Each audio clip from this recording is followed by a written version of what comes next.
단원이 사실 3학년 1학기 운동과 일하고 연결이 돼요. 그래서 그때 구멍이 있으면 할 수가 없어. 할 수가 없습니다. 그래서 혹시나 해서 조금 1학기 때 했던 내용을 먼저 짚고 넘어가도록 하겠습니다. 자, 운동, 일, 이 개념을 말하기 전에 이게 그러니까 그때 막 속도에 대한 이야기도 막 하고 그러거든요. 속도에 대한 이야기, 그리고 속도가 등속인지 아니면 변하는지, 그리고 변하더라도 등가속으로 변하는지 그런 거를 다 우리가 알아봤단 말이에요. 자, 일단은 그래프 먼저 한번 보자면 이렇게 시간당 거리, 시간당 속도가 어떤 그래프냐? 이런 그래프다. 자, 이럴 때 우리가 등속한다라고 배웠거든요. 이게 지금 속력인데요. 변함이 없죠. 시간이 흘러도 계속 같은 값을 유지하잖아요. 이게 등속이고요. 시간당 거리인데요. 이 거리가 일정하게 늘어나죠. 일정하게 늘어난다는 거는 이런 형태를 말해. 이렇게 어떤 곡선도 아니고 또 이렇다고 이런 곡선도 아니고 뭔가 막 뒤죽박죽 가는 것도 아니잖아요. 네. 이렇게 일정하다라는 것은 직선 형태, 일대를 말하는데 이 경우에 이게 지금 가로축 시간, 세로축 거리. 아, 죄송합니다. 시간당 거리잖아요. 시간당 거리. 요 시간당 거리가 속력인데 이 그래프에서는 기울기가 또 시간당 거리죠. 이게 무슨 소리냐면 이 기울기가 곧 속력을 의미하기 때문에 기울기가 지금 모든 순간에서 변하지 않으면 속력이 일정하다라는 거죠. 그쵸? 네. 그런 이야기들을 좀 했었어요. 그리고 이제 만약에 속력이 변하는 경우, 일정하게 변하는 것만 우리가 배우는데, 그럴 때 등가속이라 하고요. 대표적으로 이게 자유낙하 운동이 그랬단 말이에요. 자유낙하. 자유낙하는 누구 때문이냐면 중력이 잡아당기기 때문에 생기는 운동이에요. 중력, 힘이 있을 때. 등속은 힘이 없어요. 힘이 없기 때문에 등속할 수 있어요. 그러니까 어떤 친구들은 힘이 없는데 어떻게 속력이 있을까? 그러니까 힘이 없을 때에는 속도가 0이거나 아니면 등속이에요. 이게 왜 그러냐면 우주를 한번 떠올려 보면 우주에서 누군가 물체를 우주 끝까지 날렸다고 쳐봐요. 그럼 초반에 어떤 제공된 그 힘 빼고서는 중간에 힘이 아무것도 없잖아요. 중간에 힘이 없어. 자, 힘이 없다. 힘이 없다. 네, 네, 힘이 없어요. 힘이 없으면 얘를 뭔가 막아줄 만한 게 없죠. 그렇죠? 그럼 얘는 등속으로 계속 간다는 거죠. 그렇다고 속력이 늘지 않아요. 하지만 등속이라는 거야. 근데 이게 중력이라는 힘이 일정하게 계속 제공되지. 언제? 얘가 떨어질 때. 떨어지는 동안 지구는 얘를 한 번만 잡아당기지 않죠? 계속 잡아당기죠? 그러니까 속력이 점점 일정하게 늘어나더라는 거예요. 네. 이런 것이 우리가 주변에서 볼 수 있는 대표적인 운동이었다라고 이야기를 했고, 그렇게 운동을 하는 친구는 지금 보면은 힘이 있거나 없을 때 운동을 할 수가 있는데, 만약에 어떤 물체에다가 우리가 힘을 줘가지고 이 물체를 운동시켰어. 이거를 우리가 일이라고 이제 표현을 했다라고 배웠어요. 3학년 1학기 때. 그래서 그때 한 일의 양은 내가 준 힘에다가 움직인 거리를 곱해서 구할 수가 있는데 일의 약자는 W, 힘의 약자는 F, 그리고 거리의 약자는 보통 S라고 하죠. 단위는 일의 단위 줄, 힘의 단위 뉴턴, 그리고 거리의 단위 미터. 이래가지고 예를 들어서 1줄에 일을 했다라고 하면 1뉴턴으로 1미터 정도 잡아당겼다라는 이야기가 된다는 이야기입니다. 자, 거기에 덧붙여서 우리가 이렇게 그 물체를 밀거나 아니면 들어 올릴 때 이 물체는 일을 하는 얘기는 거기서 끝나는 게 아니라 에너지를 갖는다라고 우리가 할 수 있다. 에너지가 생겼다. 그 물체에게. 근데 그 에너지가 운동 에너지도 있고 위치 에너지도 있더라라고 여기까지 배웠었어요. 자, 그래서 운동 에너지, 위치 에너지 공식까지 대략 배웠단 말이에요. 운동 에너지, 위치 에너지 공식까지 이렇게. 네네. 네. 해서 간단한 것들을 계산을 했었단 말이죠. 그쵸? 네. 자, 오늘은 그 운동 에너지, 위치 에너지의 가장 중요한 핵심이 되는 법칙이 있어요. 그 이야기를 하고자 하는 거예요.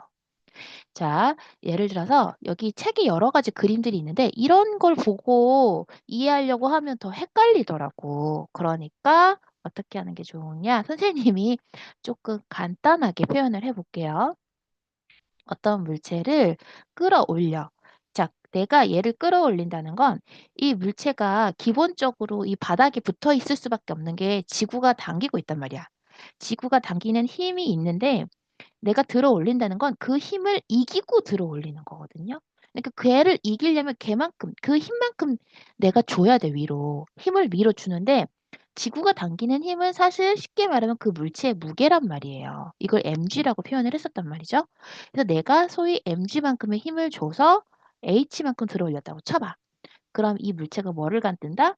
위치 에너지를 갖는다고요. 그리고 그 위치 에너지 크기는 내가 해준 일만큼 갖게 돼요. 그러니까 잘 보세요. 만약에 h가 여기가 10m였다고 쳐봐요. 그러면 이때 위치 에너지를 10mg라고 우리가 할 수 있다는 얘기입니다. 자, 근데 이때는요, 이 친구가 가장 높이 올려서 이제 얘가 내가 손을 치우면 다시 떨어질 수도 있는 상황이잖아요. 그런데 아직은 속력이 없죠. 그래서 이때는 이 친구한테 운동 에너지라는 건 없어요. 속력이 없기 때문에. 자, 근데 보세요. 내가 손을 치우자마자 어떻게 되냐면 급속도로 떨어지겠지, 그치? 쭉 떨어져가지고 한 5m 떨어졌다고 쳐봐요. 그러면 이 상황에서 위치 에너지는 얼마가 되냐면 5mg가 돼요. 5mg. 그쵸? 5m니까 5mg. 자, 그럼 이때 운동 에너지가 있을까? 있죠. 왜냐면 속력을 가지니까.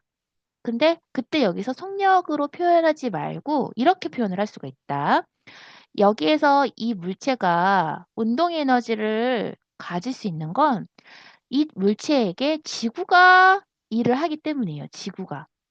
지구가 일을 어떻게 할까? 힘이 있기 때문에. 지구가 힘을 가지고 일을 하는 거예요. 지구의 힘이 뭐예요? 이 물체를 당기는 중력이잖아요. 그 중력을 가지고 5m 당겼기 때문에 그 중력 mg에다가 또 5m 해가지고 5mg라고 할 수 있다 이거예요. 여기에서. 잘 보세요. 지금 위치 에너지가 델타 5만큼 떨어지는 동안 운동 에너지는 늘어요. 그만큼 늘어요. 그리고 어떤 걸 또 알 수 있냐면 얘가 만약에 이렇게 7m 떨어지잖아요. 그럼 얘는 이제 높이가 3mg가 되겠죠. 얘는 만약에 7m가 떨어졌다. 그럼 7mg가 되겠죠. 어떤 법칙이 성립을 하냐면 같은 높이에 해당하는 운동 에너지와 위치 에너지의 합이 계속 일정하다는 거예요. 이렇게 한결같다라는 게 핵심이에요. 지금 10mg로. 그리고 이런 상황을 우리가 염두에 둬가지고 위치 에너지와 운동 에너지의 합을 역학적 에너지라고 약속했어요. 어떻게 된다? 그리고 걔는 보존이 된다 이거야. 계속해서 떨어지든 다시 올라가든. 자, 보세요. 그게 이 얘기예요. 여기 보시면 위치 에너지 0일 때 9.8 mH인데 9.8이 G죠, G값. 그거랑 운동 에너지는 그때 없어. 그럼 역학적 에너지는 여기 맨 위에서의 역학적 에너지는 이게 전부란 얘기지. 그리고 맨 아래에서는 역학적 에너지가 이게 전부란 얘기고 얘네들은 서로 다 같고 여기에서도 전부 다 같을 수 있다라는 거예요. 이렇게 등식을 이퀄로 놓을 수 있는 거는 우리가 문제로 많이 나올 수 있다는 얘기예요. 그러니까 예를 들면은 뭐 질량 주고 높이 줘서 중간에 어떤 속력을 구하게 하는 등 그런 것들을 이 공식을 가지고 풀어놓겠다라는 겁니다. 자, 이건 문제로 접근을 해야 확실히 더 빨리 와닿을 텐데 내려가서 이거 한번 볼까요? 3번 먼저 볼게요. 3번에서 지금 2km 2.5m 있는 높이 A점에서 B점으로 떨어뜨린다. 자, A점에서 공의 위치 에너지가 얼마일까요? 자, 위치 에너지 mgh죠? 자, m 2km죠?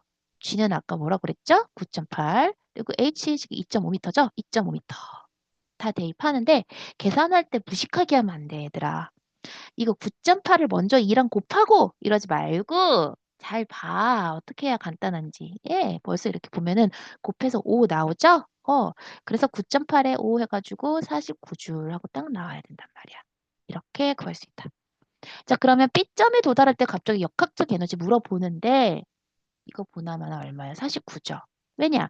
여기에서의 위치 에너지가 전부 역학적 에너지니까. 그치? 그러면 B점에 도달하는 순간 운동의 위치 에너지는 없어지죠? 네, 떨어졌을 때 위치가 바닥과 붙어 있으니까 운동 에너지는 49죠. 왜? 여기에서의 위치 에너지가 전부 아래에서의 역학적 에너지인 운동 에너지랑 똑같으니까. 운동 에너지가 역학적 에너지 그리고 위치 에너지 그런 관계에서 해결할 수 있다. 자, 여기서 한번 볼게요. A점 운동 에너지. A점에 지금 던져 올리고 있잖아요. 속력이 반드시 있겠죠? 그러니까 이게 바닥이 속력이 있어야만 올라갈 수 있으니까 운동 에너지가 0일 리가 없죠. 그리고 위치 에너지가 A에서 B로 높아지니까 증가하는 거 맞고 C, D 잘 보세요. 역학적 에너지 증가하지 않죠. 한결같다 했습니다. 그다음에 이점에서의 운동 에너지는 여기에서의 운동 에너지가 C와 E 사이의 위치 에너지와 차이가 같다. 자, 이게 무슨 소리냐면은 지금 여기 C에서는 위치 에너지가 맥스죠? 위치 에너지 최고로 있어요. 그다음에 여기에서는 운동 에너지 맥스죠? 최고로 있어요. 자, 그리고 여기 운동 에너지는요. 위치 에너지와 아래 위치 에너지 없잖아. 그쵸? 요 차이랑 같은 거죠. 그쵸? 왜냐하면 왜 같아요? 역학적 에너지 보존 법칙에 의해서. 그치? 아래에 있는 운동 에너지 위치 에너지의 합, 중간중간 모든 운동 에너지 위치 에너지의 합. 그게 역학적 에너지가 항상 보존이 되기 때문이에요. 그 위치에서. 그러니까 이렇게 비교하는 게 아니야. 다른 높이에서 뭔가 위치 에너지, 운동 에너지를 비교하면 안 되고요. 같은 높이에서의 위치 에너지, 운동 에너지를 비교하라는 거예요. 그게 역학적 에너지입니다. 자, 그리고 네, 여기 문제 이런 거 꼭 풀어보셔야 됩니다. 자, 넘어가셔서 지금 이런 걸 한번 보려고 하는데요. 보시면 7번 문제 같은 거 여기에서 위치 에너지 EMG죠. 그럼 운동 에너지는 얼마일까? 운동 에너지는 얘가 떨어진 만큼 운동 에너지 증가 8mg죠. 자, 그러면은 A점일 때 운동 에너지 위치 에너지 B 이렇게 구할 수 있다는 얘기죠. 4대 1입니다. 그쵸? 그래 놓고 공이 지면에 닿는 순간 공의 속력을 구하래. 이런 게 어떻게 할 수 있을까? 지금 보시면 맨 위에 있던 위치 에너지가 맨 아래로 오면은 전부 운동 에너지로 바뀌잖아요. 그러니까 운동 에너지는 아래쪽의 운동 에너지는 맨 위에 위치 에너지와 같다라고 놓고 이제 M은 생략해 버리고 V를 구할 수가 있는 거죠. 이렇게. 오케이? 네. 그래서 루트 씌워서 V를 구해 보시면 되겠습니다. 자, 문제 아마 만만치 않으실 거예요. 풀기가. 여기도 보면 D점 롤러코스터 위치 운동 에너지 어떻게 알아? 위치 에너지는 바로 여기서 높이 EMG, 운동 에너지는 최고점에서 떨어진 거 3mg 이렇게. 그쵸? 그래서 2대 3 이런 식으로 하셔야 됩니다. 이 문제 좀 특이한데 여기 보면 우리가 위에서 이렇게 떨어질 때 그냥 떨어지는 거면요. 이때는 운동 에너지가 이때 없다고 그랬잖아요. 근데 이때는 있어. 앞으로 던지잖아요. 앞으로 던질 때 앞쪽으로 속력이 있죠. 그래서 이때 운동 에너지를 같이 고려하셔야 돼요. 위치 에너지도 있어요. 자, 그게 이게 땅으로 오면은 전부 새로운 운동 에너지로 바뀌겠죠. 그래가지고 구하셔야 돼요. 지면에 닿는 순간 운동 에너지는 맨 위에서의 역학적 에너지 2분의 1 램브 2제곱동 mgh를 다 더하셔서 구하시면 되겠습니다. 선생님 말이 빨라서 힘드시죠? 자, 전기 에너지까지 지난 시간에 나가긴 나갔거든요. 그래서 전기 에너지도 좀 해야 되는데 전기 에너지 그렇게 어려운 내용은 없어요. 그런데 그런 개념은 있어 일단. 에너지가 발생을 할 때 여기에서 우리가 운동 에너지, 위치 에너지와는 또 다른 이야기라는 거야. 자, 근데 이 전기가 어떻게 만들어질까? 그 얘기를 지금 하고자 하는 거거든요. 전기가 만들어지는 원리. 자, 우리가 이미 그걸 배웠단 말이에요. 전류가 흐를 때 뭐가 생긴다? 주변에 자기장 생긴다. 네. 자기장을 보통 B라고 하는데 이런 자기장이 생겨버려요. 그런데 이거를 거꾸로 생각한 사람이 있어요. 신기하죠? 반대로 자기장이 흘러버리면 전류가 생길까? 그러한 생각을 먼저 해보고 해봤더니 정말 흐르더라 이거예요. 너무 신기하죠? 네. 그리고 사실은 나중에 더 과학자들이 밝혀보니 사실 자석, 자기장, 이 자기장이 생기는 것도 사실은 그 전류를 발생시키는 전자 때문이었다는 거예요. 네. 전자가 스핀이라고 해서 회전을 하고 있거든요. 그래가지고 이 전자 하나가 작은 자석이라고 할 수 있어요. 사실은 그렇다는 겁니다. 그래서 지금 결론은 뭐냐면, 그러니까 자석이 자기장을 만들잖아요. 그러니까 자석이 움직이면 자기장이 막 변하죠. 이 코일이 전류를 흐르게 할 수 있는데 일단은 아무것도 연결을 안 해놨고요.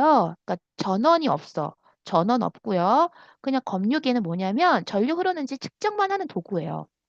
여기에다가 자석을 확 통과를 시켜. 갑자기 통과시키면 통과되기도 전에 가까이만 가도 바늘이 돌아가요. 오, 전류가 생긴다는 얘기죠. 심지어 멀리 해도 생겨요. 너무 신기하지 않나요? 그쵸? 네.